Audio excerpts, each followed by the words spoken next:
Bonjour et bienvenue à cette série de vidéos sur pourquoi j'ai mal. Aujourd'hui, on va parler du sommeil difficile. Peut-être que c'est quelque chose que tu vis souvent, parce que peut-être tu as de la difficulté à dormir, tu as une charge mentale, tu as tout le temps plein d'idées dans la tête, puis ça crée de toi de l'insomnie, de la difficulté à dormir. Alors, si ça t'intéresse, reste jusqu'à la fin de la vidéo, j'ai plein de solutions pour toi. En attendant, je t'invite à t'abonner à la chaîne, je t'invite à cliquer sur la petite cloche pour être capable d'avoir les notifications lorsque des nouvelles vidéos arriveront. Mais pour l'instant, le sommeil. On a tendance à faire quoi comme d'habitude? On va dire que c'est la charge mentale, que c'est notre horloge biologique, peut-être qu'on ne dort pas au bon moment, peut-être qu'on ne respecte pas bien notre corps, peut-être que on est trop stressé.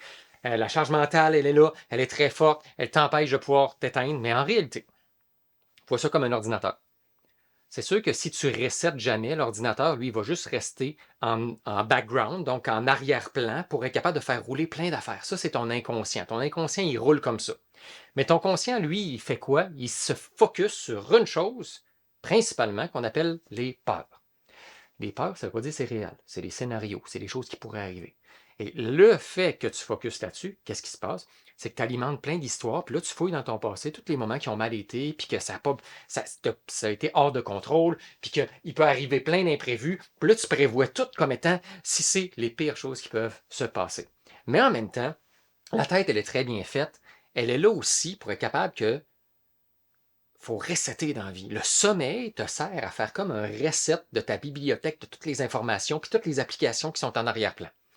Alors, c'est intéressant, mais si tu ne l'écoutes pas, si tu es toujours en train de t'ostiner, si tu es toujours en train d'alimenter aussi en routine, de te répéter constamment, j'ai de la misère à dormir, c'est dur pour moi de dormir, les pilules ne fonctionnent pas, pour moi, il n'y a rien qui fonctionne, tu crées qu'il n'y a jamais rien qui va fonctionner. Tu crées tes propres défauts associés avec le fait que ça ne fonctionnera jamais.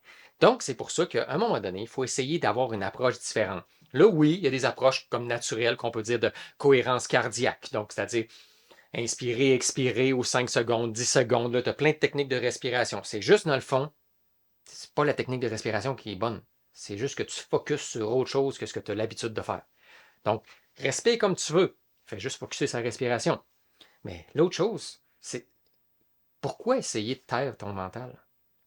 On a cet avantage-là à l'époque où on vit, où est-ce que tout va rapidement. Dans notre tête, ça s'est adapté, tout va rapidement. Si tu as un mental qui roule 100 000 à l'heure, c'est parfait.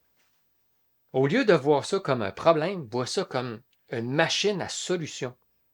Si ta tête, elle roule tout le temps, oui, OK, elle est capable de trouver plein de scénarios catastrophes, puis de créer de l'anxiété, puis du stress, puis de la nervosité, puis de t'empêcher de dormir. Mais en même temps, pourquoi au début, quand tu étais plus jeune, pourquoi tu étais capable de dormir, puis pourquoi à un moment donné, ça l'a arrêté? Mais si on regarde d'une certaine façon logique, c'est qu'à un moment donné, quand on est plus jeune, on a moins de responsabilités, donc on a moins à penser à trouver des solutions. Mais ce qui se passe, c'est qu'on a juste 24 heures dans une journée.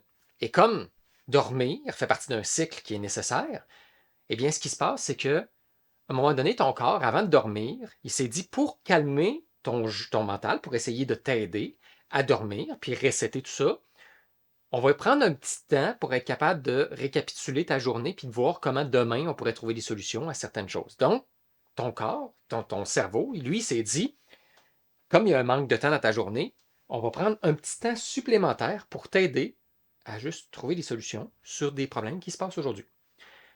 Et là, ce qui se passe, c'est que ça devient une habitude à ton corps de constamment régler des problèmes avant de dormir, de constamment régler ses peurs, de constamment mettre en avant-plan les problèmes qui s'est passés. Alors oui, autre que la respiration, je te dirais la gratitude. Donc, la gratitude, 3 moments de gratitude, tu vas focuser sur autre chose. OK, tant mieux. Mais ça ne veut pas dire que ça fonctionne tout pour tout le monde. En même temps, tu peux arriver et te dire, OK, bon, je vais faire l'écriture automatique, l'écriture intuitive, ou simplement écrire ma journée d'un journal. Ça, c'est une chose quand même intéressante parce qu'elle met sur papier ce qui est dans ta tête pour essayer de décharger. Mais dans le fond, si tu dors, tu vas faire la même maudite affaire. Alors, comment arriver à simplement voir différemment? Commence à programmer ton sommeil. Commence à te dire, j'avais de la difficulté à dormir. Pas je dors bien, je dors bien, je dors bien. Tu sais, c'est faux. C'est pas vrai. Mais par contre, tu te dis, je vais dormir de mieux en mieux. Demain, je vais être en pleine forme. Je vais être plus reposé, plus ressourcé. Donc, pas voir la quantité de sommeil, mais la qualité du sommeil. Commence à le programmer comme ça. À te dire que tu dors de mieux en mieux, que c'est de plus en plus facile de dormir, que tu es en contrôle ou plutôt en maîtrise de ton sommeil. Puis tu peux même aller plus loin, de dire ce soir, cette nuit, ce que je vais faire, c'est que je vais faire des rêves qui vont m'apporter des réponses. Mais en même temps, ton langage à l'intérieur de ta tête, lui, il se comprend. Ça ne veut pas dire que tu vas le comprendre nécessairement. Mais toi, tu peux très bien lui dire, OK, parle-moi, envoie-moi des messages, mais dans un langage clair, facile à comprendre, que je vais pouvoir facilement mettre en place le lendemain. Donc, c'est de cette façon-là, c'est que tu ne laisses pas au hasard, tu ne laisses pas ton langage bizarre ou mélangé de ta tête de pouvoir interagir et te donner des réponses. Donc, tes rêves peuvent t'aider à trouver des solutions. Et l'autre façon que moi j'ai, parce que je suis un éternel hyperactif, juste à la vitesse auquel tu vois très bien que je suis TDAH non médicamenté, mais ce qui est le fun, c'est qu'au travers de ça, tu as une panoplie d'opportunités, une panoplie de résultats, de réponses, tu as une machine incroyable pour trouver des solutions. Les meilleures solutions que tu peux avoir, c'est quand ton mental il roule comme ça. Au lieu de l'ostiner et de dire ta gueule, ce qui n'arrivera jamais, c'est juste d'arriver à te dire, OK, c'est quoi tu es en train de me dire? Quel impact que ça peut avoir dans ma vie? Comment je pourrais trouver une solution à un certain problème? Donc, tu vois que ce n'est pas un problème, c'est une solution. Mais au lieu d'ostiner une idée, tu la laisses venir. Puis cette idée-là va amener à une autre, qui va amener à une autre, mais qui va amener une espèce de paix. Et souvent même une excitation. Cette excitation-là, c'est comme, il faut que je mette ça en place. Hey, OK, je vais aller prendre des notes, puis tout de suite. Si tu fais ça, là, c'est que ça va te permettre, au lieu de voir que ta difficulté à dormir est associée à un problème, tu vas le voir comme étant une partie de la solution et ça va te permettre que ton sommeil va être beaucoup plus profond, beaucoup plus actif parce que tu vas avoir résolu certaines choses avant de dormir. Ton cerveau, il est capable de résoudre plein de situations parce que ton inconscient, il roule comme l'ordinateur tout le temps. Alors toi, en état d'esprit conscient, c'est de te dire, je vais écouter l'inconscient me parler. Puis là, tu peux voir que c'est spirituel, puis que ça va t'amener que c'est ton intuition, puis tu es branché à ton cœur, puis là, ton âme te parle. On s'en fout complètement. Ce qui est important, c'est pas le pourquoi, le comment, c'est juste laisse aller. Écoute, puis ça peut arriver, moi, en moins de 30 secondes, j'ai trouvé l'état d'esprit, la bonne façon de créer une vidéo, de trouver une solution à quelque chose, d'envoyer un CV à un endroit particulier que j'ai eu la job comme ça. C'est parce que quand tu écoutes, dans le fond, il y a plein de raisonnements qui se font toute ta journée. Il y a plein de signaux, plein de choses que tu observes partout.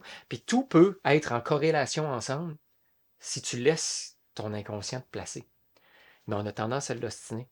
Puis on a surtout tendance à scénariser. Mesdames, vous êtes des scénaristes parfaits. Vous avez au-dessus de 600 scénarios par jour. Un homme va en avoir une centaine. Donc, on n'est pas du tout sur la même planète, c'est vrai. Mais en même temps, si ça vous amène, vous, à pas chercher des solutions, mais les laisser venir. C'est pas de la résistance, c'est plutôt du laisser aller. Donc, peut-être que ça t'aide. Peut-être que tu peux essayer de voir comment terminer ta journée en paix de cette façon-là. Peut-être que tu as trouvé une meilleure routine. Dans une routine, c'est sûr que si tu es plein de stimulants, tu es avec ton téléphone tout le temps avant de dormir, ou tu viens d'écouter la télé, quelque chose de stimulant, ou tu as bu quelque chose, ou mangé quelque chose qui fait que tu as de la misère à digérer. C'est toutes des choses qui peuvent t'affecter. OK, on est logique et rationnel. Mais quand tu tasses tout ça de côté, peut-être qu'une meilleure routine peut t'aider, mais peut-être que juste écouter ce qui est là peut te permettre de laisser aller et d'avoir des solutions. Alors, si mon approche te parle, tant mieux. Tu regarderas dans la description. J'ai un quiz pour comprendre c'est quoi ces douleurs, qu'est-ce que ça t'apporte dans ta vie. J'ai aussi un défi 5 jours pour être capable de voir ce que ton corps est là pour te révéler derrière les douleurs. J'ai aussi un webinaire qui est là pour comprendre le langage secret du corps qui pourrait vraiment être très intéressant pour toi. Mais ce que je veux savoir, mets dans les commentaires, c'est quoi que tu as tendance à penser? Qu'est-ce qui t'empêche de dormir, toi? Est-ce que c'est l'environnement? Est-ce que c'est ta tête? C'est quoi que tu as dans la tête? C'est quoi tes situations courantes qui font que tu as de la difficulté à dormir?